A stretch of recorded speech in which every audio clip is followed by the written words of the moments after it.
What's up guys? Aujourd'hui sur cet épisode, on va vous parler d'un sujet très intéressant que Monsieur Wassim a étudié avec nous, donc bon épisode.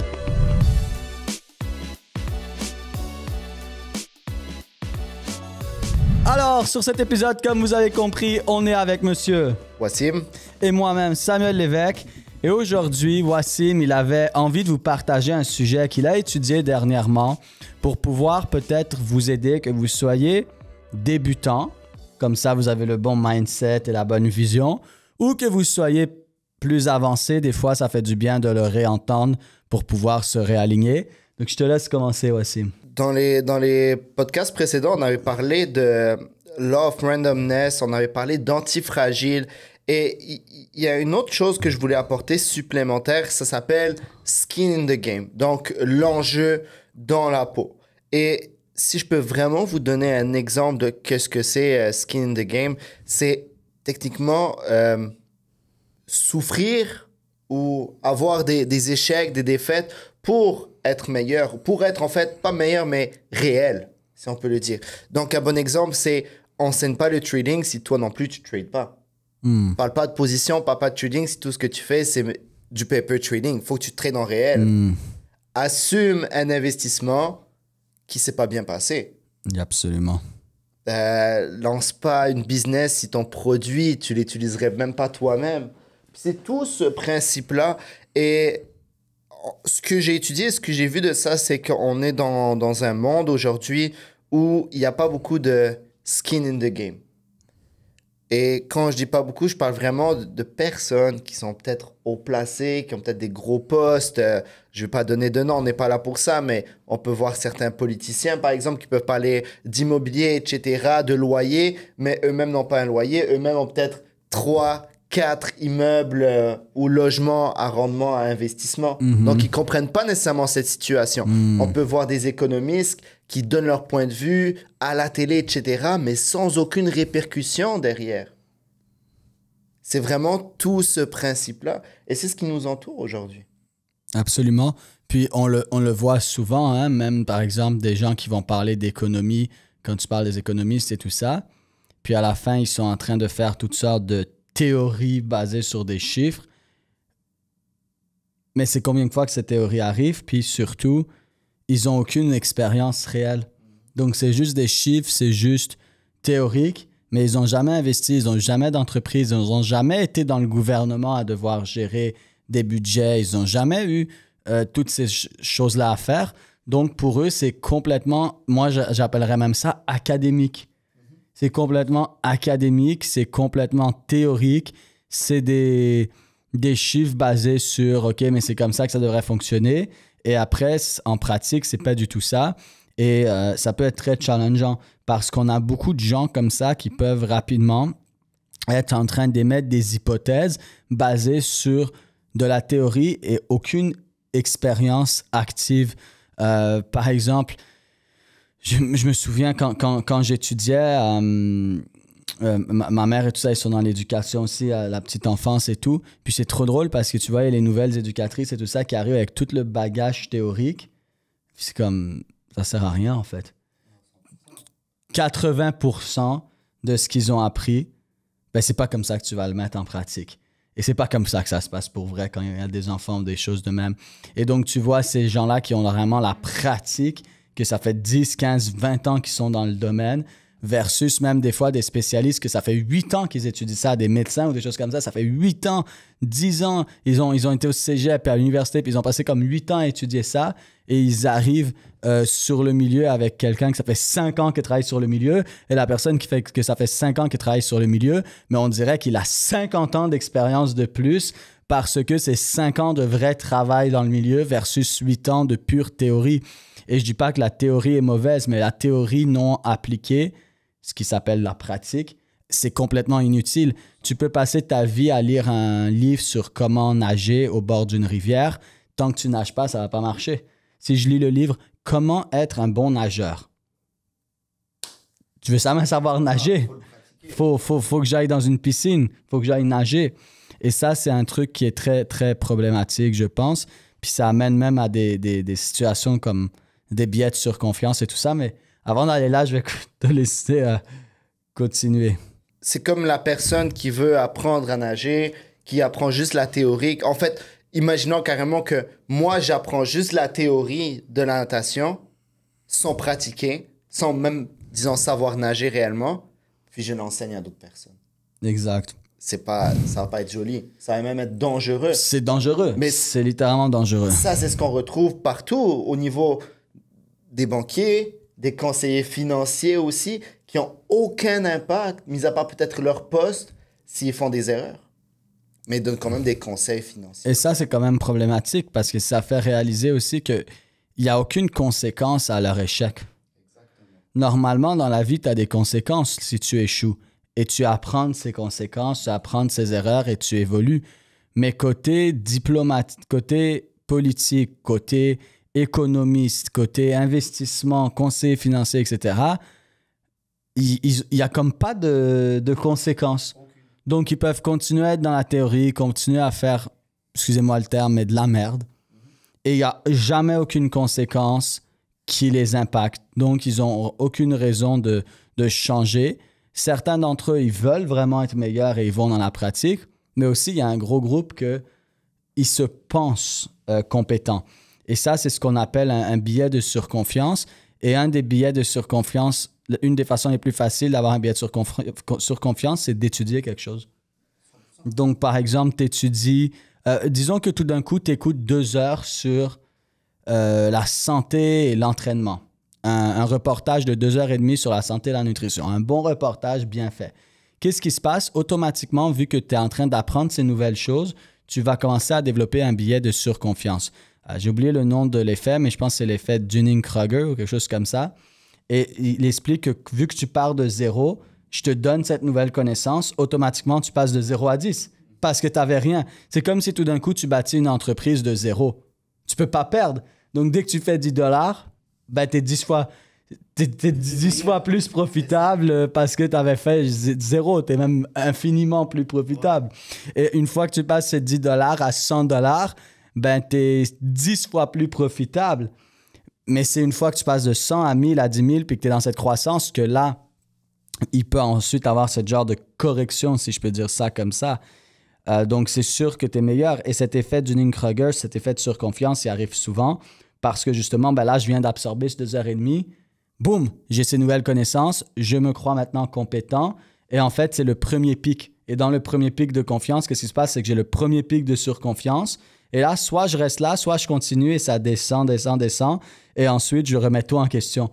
Parce que je réalise, putain, mais en fait, j'ai rien compris. Et c'est là que la vraie game commence. Et c'est là où ça devient dangereux parce que ben, on a ces biais de surconfiance. Et en plus de ça, ben, tu n'as aucune conséquence vis-à-vis de ce que tu fais, vis-à-vis de ce que tu dis, vis-à-vis de ce que tu conseilles. Ouais. Et au final, ben, peut-être tu as des conséquences, mais pas assez grosses. C'est ça. Si tu donnes des conseils financiers et la moitié de ta clientèle se crache, toi, c'est quoi le pire? Tu perds ton poste? C'est pas si grave que ça. Et même la plupart du temps, ils vont même pas perdre leur poste parce que s'ils suivent les règles que leur fonds a dit et que ça va mal avec plusieurs fonds en même temps, que c'est pas juste toi, ben tu vas même pas perdre ton poste. Exactement. Même si tu fais juste copier tout le monde puis que tu sais pas ce que tu fais. Exactement. Et on Ce qui peut est trouver ça problématique. partout, guys. Que ce soit au niveau de l'éducation, des professeurs, des nutritionnistes, des médecins, des banquiers, des politiques, tout. Des gens qui ont des business, des gens qui font peu importe le travail qu'ils font aussi.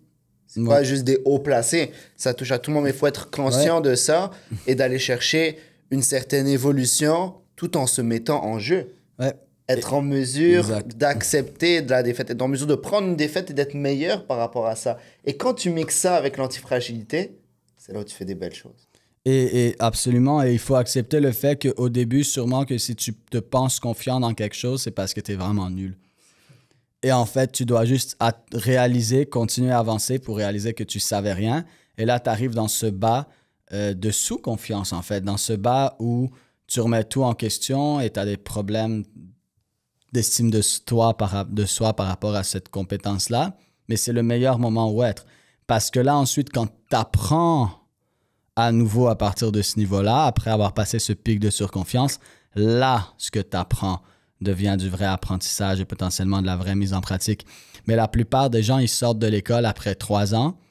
Puis, pour moi, l'éducation, elle commence quand tu finis l'école. C'est vrai, 100%. Mais ils sortent de l'école et ils ne s'éduquent plus jamais. Donc, en gros, ils ont passé secondaire, cégep ou université, blablabla. Bon, comme tout le monde. Après, ils font 3 ans dans leur domaine et c'est fini. Ils font juste travailler pendant 40 ans dans le même... C'est complètement ridicule. Et justement, c'est drôle parce que autant dans le trading que dans l'investissement que dans le milieu du travail en général, tu vas le voir, que les gens les plus compétents, souvent, ils se pensent incompétents. Donc, même s'ils sont extrêmement compétents, ils vont être comme non, mais je ne peux pas être directeur de ça. Ils ont un peu le syndrome de l'imposteur, alors que c'est les plus compétents. Et souvent, les moins compétents, qui se pensent super bons, ils vont avoir les meilleurs postes parce qu'ils sont tellement confiants que la confiance vend. Moi, je dis souvent, tu n'as pas besoin d'être convaincant. Tu n'as pas besoin de connaître un sujet pour être convaincant. Tu as besoin d'être convaincu. Et ça, je l'ai vu à plusieurs reprises. Je parlais avec des gens de trading, d'investissement de crypto, et ils sont tellement convaincus de ce qu'ils sont en train de dire. Et moi, avec l'expérience, je les regarde et je suis comme, mais ça fait aucun sens, ce que tu dis maintenant. Mais ils sont tellement convaincus qu'ils sont convaincants. Et ils ont cette confiance-là. Et ce qui arrive, c'est qu'on va suivre ces gens qui ont cette confiance-là. On va mettre comme directeur dans des milieux comme politicien, peu importe ces personnes-là, alors qu'en fait, tout ce qu'ils ont, c'est un pic de surconfiance qui leur donne l'illusion de connaître le sujet, qui leur donne une confiance. Et quand quelqu'un est confiant et convaincu, il est convaincant. Ça ne veut pas dire qu'il est compétent. Ironiquement, la majorité du monde et des entreprises est gérée par des incompétents confiants, alors que les compétents qui, justement, parce qu'ils sont compétents, pensent qu'ils ne sont pas à la hauteur de ce poste-là, eux sont des postes plus petits où on les suit moins que des gens qui sont en fait vraiment incompétents. 100%. Et c'est là où on peut faire le lien un peu avec tout.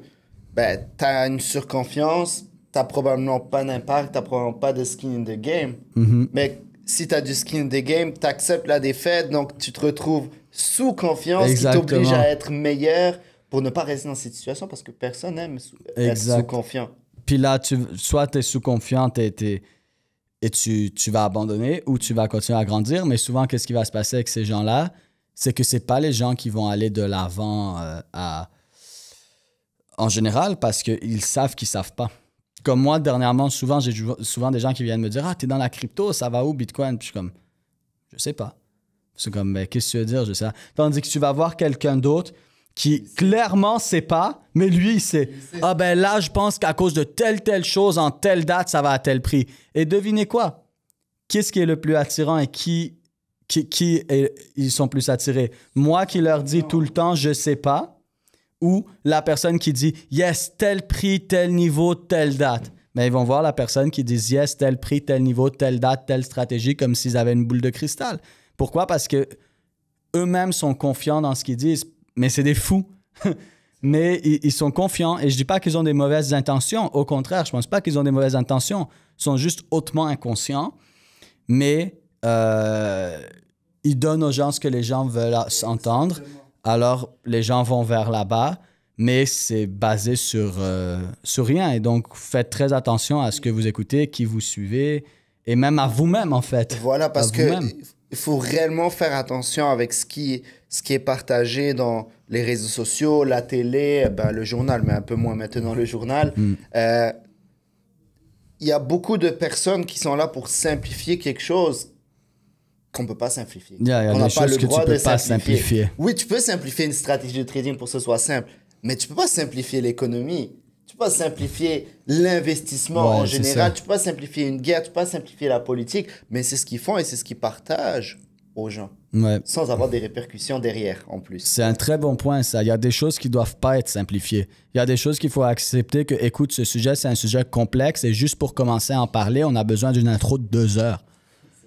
Il faut juste l'accepter parce que c'est être complètement inconscient et même créer encore plus de risques envers ce sujet-là, dépendant c'est quoi et qu'est-ce qu'on va faire avec ces connaissances-là, que de ne pas dire la vérité et d'accepter que c'est un sujet complexe. Et d'accepter que je ne sais pas. Tu sais, comme je te dis, je reviens sur l'investissement, mais les gens qui me disent maintenant, tu penses ça va où Bitcoin? Je fais juste leur dire, je ne sais pas. Qu'est-ce que tu veux que je leur dise? J'aurais besoin de 3-4 heures pour leur faire réaliser à quel point leur question ne fait pas de sens pour ensuite commencer à expliquer qu'est-ce qui pourrait se passer. Donc, tant qu'à essayer de simplifier la chose qui ferait aucun sens à simplifier parce que c'est pas simple, c'est complexe, mais je sais pas. Et c'est pas une réponse que les gens apprécient. Non, pas du tout. Mais après, est-ce que dans l'académie, on va beaucoup plus loin que je sais pas? Oui, parce que justement, il y a toutes sortes de choses qu'on vient comprendre avant. Mais quelqu'un qui ne comprend pas ces choses-là, il faudrait que tu lui expliques pendant 4 heures. Donc, en tout cas, tout ça pour dire, faites attention à qui vous suivez, faites attention à qu'est-ce que vous écoutez, faites attention à vous-même. Puis il faut prendre le temps de développer les compétences. Moi, je le dis souvent, mais l'expérience, ça se triche pas. Le temps, ça se triche pas. Il faut juste le mettre et le faire.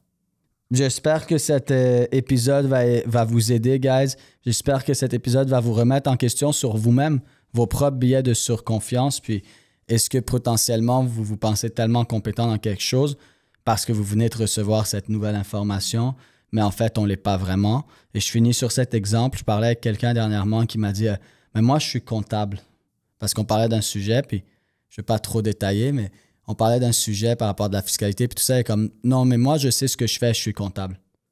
Pouah. Dans ma tête, j'étais comme, OK, fait que toi, tu as fait 3 ans d'études, et maintenant, tu as un méga billet de surconfiance, parce que littéralement, ce qu'elle me disait me prouvait qu'elle ne savait pas bien le faire. Parce qu'elle était en train de parler de ses impôts et tout ça, puis comment les impôts sont chers, puis j'étais comme, ben, il y a des façons, ah non, mais moi, je sais faire mes impôts, je suis comptable. Ben, clairement, tu ne sais pas les faire. Clairement, tu ne sais pas les faire parce que vu le pourcentage qu'elle était en train de payer par rapport à combien elle fait comme comptable, tu ne sais pas les faire. Tu sais les faire par rapport à ce que tu as appris pendant 3 ans et tu as un biais de surconfiance et tu penses maintenant que tu es compétente, mais tu ne réalises pas qu'en fait, il faut continuer à apprendre et ça va beaucoup plus loin que ça. Et ça, c'est valide pour tout le monde. Tu es censé toujours continuer à apprendre. Exactement. C'est là où bah, tu subis des conséquences, mais tu ne les vois pas nécessairement comme une conséquence. Exactement. Perdre d'argent à chaque année. Exactement. Puis tu te dis, ah non, les impôts sont chers. Tu mets ça sur des choses externes, ingérables, alors que oui, des fois, c'est externe, ingérable, mais dans beaucoup de cas, c'est interne, gérable. C'est juste que tu sais pas que ça l'est. Exactement. Bon, ben sur ce, j'espère que ça va vous aider, vous guider, peut-être vous recentrer pour certains, et on se voit sur le prochain épisode. Et yes!